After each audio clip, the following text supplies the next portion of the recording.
আজকের গুরুত্বপূর্ণ আঞ্চলিক সংবাদে সবাইকে জানাই স্বাগতম। আজকের সন্ধ্যার বিশেষ খবর হলো দৌড়ে নেই পারুল চৌধুরী, দ্বিমুখী লড়াইয়ে জয়ের দাবি বিজেপি কংগ্রেসের। ভোট যুদ্ধে দাঁড়ানোরই সুযোগ পায়নি মৌলানা বদরুদ্দিন আজমলের দল ইউডিএফ, ফলে করিমগঞ্জ লোকসভা কেন্দ্রে দ্বিমুখী নির্বাচন হয়েছে। হাড্ডাহাড্ডি লড়াই হয়েছে বিজেপি বনাম কংগ্রেসের মধ্যে। ইউডিএফ সিংহভাগ বুথে এজেন্ট দিতে পারেনি।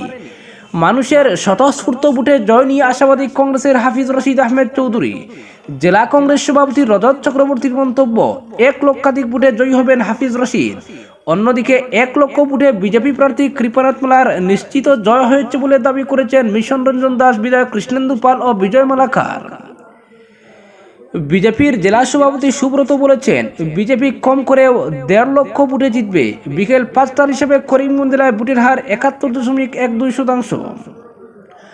করিমগঞ্জ লোকসভা কেন্দ্রে সুষ্ঠুভাবে নির্বাচন সম্পন্ন হয়েছে।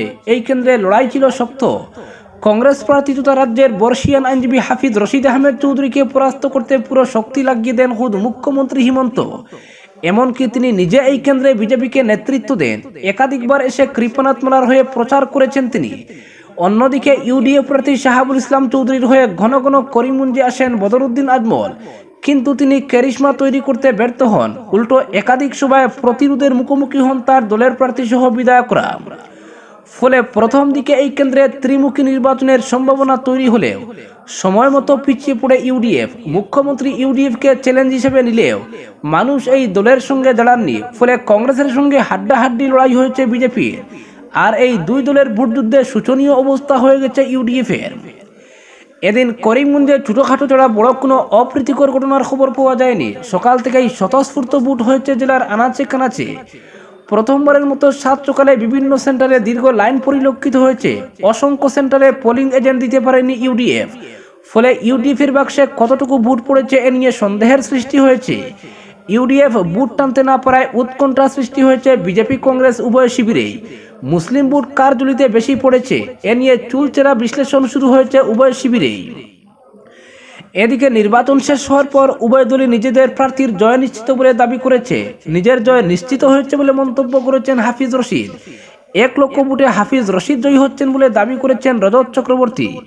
বিপরীতে মিশন রঞ্জন দাস, কৃষ্ণেন্দু পাল ও বিজয় মালাকারও 1 লক্ষ বুটে কৃপানাথ মালার জয় নিশ্চিত বলে দাবি করেছেন। কৃষ্ণেন্দু বলেছেন, মুখ্যমন্ত্রীর কর্মতৎপরতায় বুলেট গতিতে বরাকের উন্নয়ন হয়েছে। উন্নয়নের খাতিরে এই কৃপার জয় নিশ্চিত বলে মন্তব্য করেন তিনি। অপরদিকে কথা রেখেছেন মুসলিমরা, ভোট দিয়েছেন 2 হাত ভরে, বললেন কৃপানাথ মালা। হাইলাকান্দিতেও নির্বিঘ্নে অনুষ্ঠিত হল নির্বাচন। করিমগঞ্জ লোকসভা আসনের অধীন হাইলাকান্দি জেলার 2টি বিধানসভা কেন্দ্রের 602টি ভোট কেন্দ্রে শান্তিপূর্ণভাবে ভোট গ্রহণ অনুষ্ঠিত হয়েছে। সার্বিকভাবে হাইলাকান্দি জেলায় ভোট পড়েছে প্রায় 70%। হিন্দু ভোটারের তুলনায় হাইলাকান্দিতে মুসলমান সংখ্যালঘু ভোট প্রায় 95,000 বেশি রয়েছে। তাই প্রথম থেকেই হাইলাকান্দির মুসলমান ভোটের উপরে বিশেষ নজর ছিল কংগ্রেস দলের। ভোট ফেরত সমীক্ষা অনুযায়ী কংগ্রেস প্রার্থী হাফিজ রশিদ আহমেদ চৌধুরী হাইলাকান্দির অধিকাংশ সংখ্যালঘু ভোট দখল করতে এবার সক্ষম হয়েছেন। সেক্ষেত্রে এআইইউডিএফ দলের 3 বিধায়ক থাকা সত্ত্বেও হাইলাকান্দির সংখ্যালঘু মুসলমান ভোটাররা আজমলের দলকে এবার সম্পূর্ণভাবে প্রত্যাখ্যান করেছে। নিজেদের বিধানসভা এলাকায় ডাহা ফেল মেরেছেন বিধায়ক সুজাম, নিজাম ও জাকির। অন্যদিকে আলগাপুর কাটলিচুড়া বিধানসভার অন্তর্গত বকরিহর এলাকার মাইমাল মুসলমান সম্প্রদায়ের ভালো ভোট এবার পেয়েছে গেরুয়া দল। এবারের ভোটে হাইলাকান্দিতে এআইইউডিএফ দলের বিশ্রী প্রদর্শন বিজেপি প্রার্থী কৃপানাথ মালাকে অধিক চাপে ফেলেছে। তবে এই তথ্য মানতে নারাজ কৃপানাথ। ভোট গ্রহণ প্রক্রিয়া সম্পন্ন হওয়ার পর হাইলাকান্দিতে বিজেপি প্রার্থী জানান যে তিনি ফের দিল্লি যাচ্ছেন। রেকর্ড সংখ্যক সংখ্যালঘু ভোট করিমগঞ্জে লাভ করে পুনরায় সাংসদ হবেন বলেও দাবি করেন কৃপানাথ। মাইমাল মুসলমান সম্প্রদায় কথা মতে কাজ করছে বলেও এদিন দাবি করেছেন করিমগঞ্জ লোকসভার বিজেপি প্রার্থী। তিনি বলেন, মুসলিম অধ্যুষিত এলাকার কিছু বুথে 60 থেকে 65% ভোট বিজেপির পক্ষে পড়েছে। মাইমাল সম্প্রদায়ের মানুষ যে কথা দিয়েছিলেন তারাও কথা রেখেছেন। ফলে কম করেও 1 লক্ষ ভোটে তিনি জিতবেন। করিমগঞ্জের বিজেপি প্রার্থী বলেন, ভোটদান শেষ হওয়ার পর তারা পার্টি অফিসে বসে প্রাথমিকভাবে যে হিসাব কষেছেন তাতে স্পষ্ট বিজেপি এখানে 1 লক্ষ ভোটের ব্যবধানে জিতবে। মুসলিম অধ্যুষিত এলাকায় ভোটদানের হার বেশি, কিন্তু হিন্দু এলাকাগুলোতে হার খানিকটা কম। এমন একটি চিত্র গোটা শুক্রবার জুড়ে দেখা গেছে। ফলে অনেকেই মনে করছেন এতে বিজেপির ক্ষতি হতে পারে। তবে কৃপানাথ এমন আশঙ্কা উড়িয়ে দিয়েছেন। তিনি বলেন, যত ভোট পড়েছে তার অধিকাংশই রয়েছে বিজেপির পক্ষে, ফলে জয় নিয়ে সংশয়ের কোনো জায়গা নেই। কৃপনাথ বলেছেন, মুসলিমরা বিজেপিকে এবার ডেলে ভোট দিয়েছেন, ভোট দিয়ে বেরিয়ে এসে তাকে ফোন করে জানিয়েছেন। করিমগঞ্জের সাংসদ বলেন, মানুষ এবার জাতি ধর্মের ঊর্ধ্বে উঠে নরেন্দ্র মোদী ও হিমন্ত বিশ্ব শর্মার জনকল্যাণমূলক কাজের পক্ষে মতদান করেছেন, ফলে বিজেপির জেতা নিয়ে কোনো সংশয় নেই, দাবি করেন কৃপনাথ। এদিকে প্রাক্তন মন্ত্রী গৌতম রায় শহরের গ্রাহাম মধ্যবঙ্গ বিদ্যালয়ে বিকেল 3টায় ভোটদান করেন। ভোটদানের শেষে দিনগুলো আমার সোনার খাঁচায় রইল না বলে জানান গৌতম। তবে গান গেয়ে মনের কথা জানালে গৌতম রায়ের দাবি, কৃপনাথ লাকিম্যান, কম ভোটে হলেও জিতবে। এদিকে এআইডি বিধায়ক জাকির হোসেন লস্কর মাটিজুরি হাই স্কুলের ভোট কেন্দ্রে ভোটদান করে কংগ্রেস দলের বিরুদ্ধে রিগিং চালানোর অভিযোগ করেন। জাকিরের অভিযোগ, আলগাপুর কাটলচুড়া কেন্দ্রের প্রায় 10টি ভোট কেন্দ্রে কংগ্রেসীরা প্রক্সি ভোট দেওয়ার অপচেষ্টা চালিয়েছেন। প্রশাসনকে অবগত করার পর এই দুষ্ট চক্র পালিয়েছে। হাইলাকান্দি জেলার প্রায় 93% ভোটার গ্রামে থাকেন। এবার গ্রামাঞ্চলে শহরের তুলনায় অনেক বেশি ভোট পড়েছে।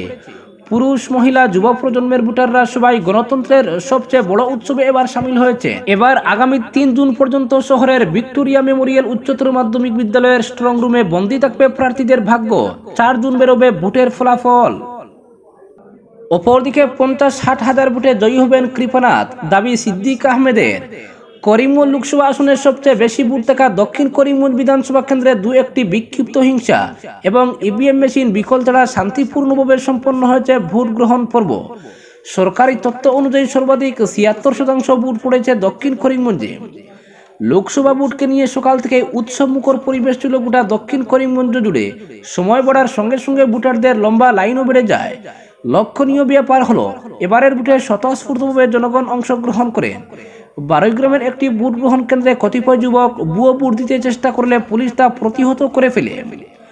12 গ্রাম পুলিশ ভোট গ্রহণ কেন্দ্রে ছুটে গিয়ে যুবকদের দাওয়া করলে এক হুলস্থুল পরিবেশের সৃষ্টি হয়। পরবর্তীতে 12 গ্রাম পুলিশের ইনচার্জ প্রীতিশ বোরা গোটা পরিস্থিতি নিয়ন্ত্রণে আনায় শেষ পর্যন্ত ভোট শান্তিপূর্ণভাবে সম্পন্ন হয়। এদিকে দক্ষিণ করিমগঞ্জের বিধায়ক সিদ্দিক আহমেদকেও প্রতিটি ভোট কেন্দ্রে দৌড়ঝাঁপ করতে দেখা যায়। ভোট গ্রহণ পর্ব শেষে এক সাক্ষাৎকারে সিদ্দিক আহমেদ বলেন, দক্ষিণ করিমগঞ্জ থেকে বিশাল সংখ্যক ভোট পাবেন কৃপনাথ, অন্তত 50-60 হাজার ভোটে জয়ী হবেন কৃপনাথ। আশ্চর্যজনক ব্যাপার হচ্ছে, কংগ্রেস বিজেপির পক্ষে ভোট পড়লেও ইউডিএফ এর পক্ষে তেমন ভোট পড়তে দেখা যায়নি।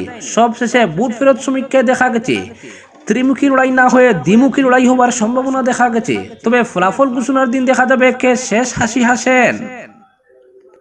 অপরদিকে সড়ক সংস্কার না হওয়ায় দুর্গানগর চা বাগানে ভোট বয়কট। উদারবন বিধানসভা কেন্দ্রের মাজারগ্রাম পালাইরবন পূর্ত সড়ক থেকে দুর্গানগর চা বাগানের প্রবেশ পথের সড়ক সংস্কার না করায় ভোট বয়কট করলেন বাগান শ্রমিকরা। উদারবন্দের অন্যান্য ভোট কেন্দ্রের সঙ্গে শুক্রবার সকালে 1110 নম্বর দুর্গানগর চা বাগান এলপি স্কুলের 120 নম্বর ভোট কেন্দ্রে ভোটদান পর্ব শুরু হলে ভোট দিতে যাননি কোনো ভোটার। ভোটদান পর্ব শুরু হওয়ার পর স্থানীয় বাসিন্দারা ভোট গ্রহণ কেন্দ্রের পাশে নাচ করে জমায়েত হয়ে সড়ক সংস্কারের দাবিতে সরকার বিরোধী নানা স্লোগান দিতে থাকেন। ফলে সেখানে এক অশান্ত পরিবেশের সৃষ্টি হয়। খবর পেয়ে সেখানে ছুটে যান অতিরিক্ত জেলা আয়ুক্ত জোনাল পুলিশ অফিসার বিদ্যুৎ কুমার শইকিয়া, উদারবন থানার ওসি হাউকাম চাংশান, সার্কল অফিসার ঋতুরাজ বরদলৈ সহ অন্যান্যরা। পরে সেখানে ছুটে যান উদারবন্দের বিধায়ক মিহির কান্তি। তিনি গিয়ে রাস্তা সংস্কারের আশ্বাস দিয়ে এলাকার বাসিন্দাদের ভোটদানে অংশগ্রহণ করতে অনুরোধ করেন। কিন্তু ভোটাররা বিধায়কের মৌখিক আশ্বাসে রাজি না হয়ে লিখিত প্রতিশ্রুতি দেওয়ার দাবি জানান। বিধায়ক সোম তাতে রাজি না হওয়া স্থানীয়রা নিজেদের দাবিতে অনড় থাকেন। তারা সাফ জানিয়ে দেন, রাস্তা সংস্কার না হওয়া পর্যন্ত ভোটদান থেকে বিরত থাকবেন। দুপুর 1টা নাগাদ সেখান থেকে চলে যান বিধায়ক মিহির কান্তি সোম। এদিন স্থানীয়রা অভিযোগ করে বলেন, দুর্গানগর চা বাগানের একমাত্র রাস্তাটি বহু পুরনো। বাগানের প্রায় 3500 লোকের একমাত্র চলাচলের এই রাস্তাটি আজ পর্যন্ত সংস্কারের কোনো উদ্যোগ নেওয়া হয়নি। ফলে বেহাল হয়ে পড়েছে রাস্তাটি। বিশেষ করে বর্ষার মরশুমে রাস্তার অবস্থা বিপজ্জনক হয়ে পড়ে প্রাণের ঝুঁকি নিয়ে চলাচল করতে হয় এলাকার বাসিন্দা সহ স্কুল পড়ুয়াদের। রাস্তা সংস্কারের জন্য জেলা আয়ুক্ত সহ স্থানীয় বিধায়ক মিহির কান্তি সোমের কাছে দাবি জানিয়েও কোনো লাভ হয়নি। তাই বাধ্য হয়ে শেষ পর্যন্ত ভোট বয়কটের সিদ্ধান্ত নিয়েছেন দুর্গানগর চা বাগান এলপি স্কুলের 781 জন ভোটার সহ পূর্ব উদারবন্দের বাসিন্দা তথা বাদরিপাড় এলপি স্কুলের প্রায় 350 ভোটার। রাস্তা সংস্কার না হলে ভোটদান থেকে বিরত থাকবেন বলে সাফ জানিয়ে দেন তারা। শেষ প্রাপ্ত খবরে জানা গেছে এলাকার বাসিন্দারা ভোটদান না করায় শেষ পর্যন্ত খালি ইভিএম নিয়েই ফিরে যেতে হয় ভোট কর্মীদের। এদিকে দুর্গানগর চা বাগান এলপি স্কুল ছাড়া উদারবন্দের বাকি কেন্দ্রগুলোতে ভোটদান পূর্ব শান্তিপূর্ণভাবে সম্পন্ন হয়।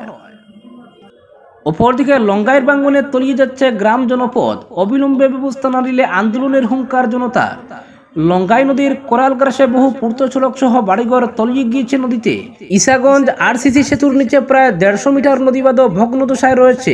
একই অবস্থা তেকরিয়া জগন্নাথজিউর আশ্রমের সামনে থেকে প্রায় 100 মিটার বাদে যে কোনো সময় ভেঙে যাওয়ার সম্ভাবনা প্রবল। বাঁধের একাংশ নদীতে তলিয়ে যাওয়ায় সব ধরনের যান চলাচল ব্যাহত হচ্ছে, যার ফলে গ্রামের জরুরি পরিষেবা ব্যাহত হয়েছে। ভাঙ্গন প্রতিরোধে এখন পর্যন্ত কোনো ইতিবাচক পদক্ষেপ না নেওয়ায় ক্ষোভে ফুঁসছেন এলাকার ভুক্তভোগী জনগণ। জেলা জল সম্পদ বিভাগের ভূমিকা নিয়েও প্রচণ্ড ক্ষোভ রয়েছে জনমনে। এমতাবস্থায় তীব্র গণ আন্দোলনের হুমকি দিলেন ভুক্তভোগীরা। দক্ষিণ করিমগঞ্জ বিধানসভা কেন্দ্রের অন্তর্গত নীলামবাজার ও ইলাসপুর দুটি জীবীর এক বড় অংশ হচ্ছে লঙ্গাই নদী ঘেঁষা। এখানকার প্রতিটি গ্রামই আধুনিকতার ছোঁয়া থেকে বঞ্চিত। পিচপড়া এসব গ্রামের মানুষের নীলামবাজারের সঙ্গে যোগাযোগের একমাত্র মাধ্যম বরিবন রতনপুর পূর্ত সড়ক ও ইলাসপুর জীবীর তেগরিয়া গ্রামের মানুষের ইসাগঞ্জ পূর্ত সড়কের সঙ্গে সংযোগকারী একমাত্র পথ হচ্ছে নদীবাঁধ। বেশ কোটি জায়গা ইতিমধ্যে নদীতে তলিয়ে গিয়েছে, সব ধরনের যান চলাচল ব্যাহত হয়েছে। জরুরিকালীন পরিষেবা থেকে উপেক্ষিত এলাকাটি। এদিকে শুক্রবার রতনপুর ও বরিবন গ্রামের বেশ কয়েকজন ভুক্তভোগী মানুষ অভিযোগ করে বলেন, লোকসভা নির্বাচনের সময় প্রতিটি রাজনৈতিক দল নিজ নিজ প্রার্থীর প্রচারে জ্বর তুললেও নদীবাঁধের সমস্যা নিয়ে কোনো কথা বলেননি। শুধু প্রতিশ্রুতি ছাড়া বাস্তবে এই সমস্যার সমাধান করা হচ্ছে না। জনগণকে বোকা বানিয়ে ভোট আদায় করলেও সমস্যা সেই তিমিরে রয়েছে। তারা বলেন, নীলামবাজার জীবীর বরিবন গ্রামের নুরুদ্দিনের বাড়ির সামনে বছর দুয়েক আগে নদীবাঁধ ভেঙে গেলেও পরবর্তীতে নীলামবাজার পূর্ত বিভাগ ও জল সম্পদ বিভাগ জোড়াতালির মাধ্যমে অতি নিম্নমানের বাঁধ নির্মাণ করলেও সমস্যার স্থায়ী সমাধান হয়নি। গত বছর বন্যার কবলে পড়ে বাঁধের অবস্থা একেবারে নড়বড়ে হয়ে পড়েছে। এছাড়া রতনপুর গ্রামের মরমালির বাড়ির পাশে থাকা স্থানীয় পূর্ত সড়কের এক বড় অংশ নদীতে তলিয়ে গেছে। একই অবস্থা আনসার আলীর বাড়ির সামনেও। এখান থেকে সম্পূর্ণ অবৈধভাবে বাঁধের পাশ থেকে গভীর গর্ত করে অন্যত্র মাটি নেওয়ার ফলে যে কোনো সময় বাঁধ ভেঙে যাওয়ার আশঙ্কাকে উড়িয়ে দিচ্ছেন না তারা। বলেন, নীলামবাজার লঙ্গাই নদীর আরসিসি সেতু থেকে শুরু করে নদীর দক্ষিণ তীরের লাগোয়া বেড়ারপাট্টা, রতনপুর, বরিবন, বনুগ্রাম, দিগলবাগ, পুটিমারা, নলুয়ানয়া গ্রাম সহ নিম্নগামী প্রতিটি এলাকায় নদীর তীরবর্তী কোনো ধরনের স্থায়ী বাঁধের ব্যবস্থা নেই। তাই বাঁধ না থাকার জন্য প্রতি বছর বর্ষার মরশুমে এতদ অঞ্চলে সহজেই বন্যা দেখা দেয়। এতে মৎস্যজীবী সম্প্রদায়ের জনগণের পুকুর, ফিশারি, খামার ইত্যাদি বন্যার জলে ডুবিয়ে ক্ষতি সাধন করে। স্থানীয়রা বলেন, বিষয়টি বিভাগীয় কর্তৃপক্ষ সহ করিমগঞ্জ জেলা প্রশাসনের কাছে বারবার নজরে নিয়েও কাজের কাজ কিছুই হয়নি। এ নিয়ে গভীর ক্ষোভ প্রকাশ করেন ক্ষুব্ধ জনতা। তাদের অভিযোগ, বেড়ারপাট্টা, যাত্রাপুর, রতনপুর ও বরিবন এই চারটি ফিশারম্যান অধ্যুষিত গ্রামের প্রায় 10,000-এর অধিক জনগণের বসতি রয়েছে। কিন্তু জনপ্রতিনিধিদের সুদৃষ্টি না থাকায় উন্নয়নের ক্ষেত্রে আজও অনেক পিছিয়ে রয়েছে বৃহত্তর এলাকা। কারণ এখানকার শতকরা 90% মানুষের প্রধান জীবিকা হচ্ছে মৎস্য পালন ও দিনমজুরি। তাই প্রতিটি নির্বাচনের সময় ভোট ব্যাংক হিসেবে ব্যবহার করা হলে নির্বাচন পরবর্তীতে এতদ অঞ্চলের উন্নয়নে বৈষম্য করেছেন জনপ্রতিনিধিরা, এমনই অভিযোগ ভুক্তভোগীদের। তারা বলেন, পূর্ত রাস্তাটির এক বৃহৎ অংশ লঙ্গাই নদীতে তলিয়ে গেলেও সংস্কারে নেই কোনো হেলদোল। এতে স্থানীয় বিধায়ক সিদ্দিক আহমেদের ভূমিকা নিয়েও ক্ষোভ প্রকাশ করেছেন তারা। তাই বর্ষার আগেই নদীতে তলিয়ে যাওয়া সহ শোচনীয় অবস্থায় থাকা বাঁধের কাজ যুদ্ধকালীন তৎপরতায় করার জন্য তারা জেলা শাসকের হস্তক্ষেপ কামনা করেছেন।